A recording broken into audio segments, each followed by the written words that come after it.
हर mutual fund का अपना investing style होता है। Bajaj Finserv banking and financial services fund एक सेक्टोरल इक्विटी फंड है जो एक फोकस्ड अप्रोच फॉलो करता है। इसका ऑब्जेक्टिव है कि भारत के पूरे फाइनेंशियल इकोसिस्टम के ग्रोथ पोटेंशियल को कैप्चर करना।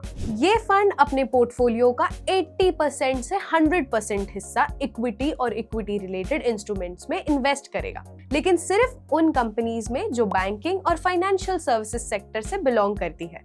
इसका मतलब है कि फंड मैनेजर्स का focus banks, NBFCs, insurance companies, fintech platforms, brokerages, asset management companies और हाउसिंग फाइनेंस इंस्टीट्यूशंस जैसे बिजनेसेस पर रहेगा।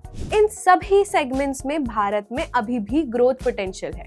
जैसे फाइनेंशियल इंक्लूजन बढ़ रहा है, क्रेडिट डिमांड ग्रो कर रही है और डिजिटल अडॉप्शन तेजी से हो रहा है। पोर्टफोलियो को थोड़ा डाइवर्सिफाई रखने के लिए फंड के पास फ्लेक्सिबिलिटी है कि ये 0% से 20% तक नॉन बीएफएसआई इक्विटीज में इन्वेस्ट कर सके और 0% से 10% तक REITs या REITs यानी रियल एस्टेट इन्वेस्टमेंट ट्रस्ट्स या INVITs यानी इंफ्रास्ट्रक्चर इन्वेस्टमेंट ट्रस्ट्स में भी एक्सपोजर ले सके।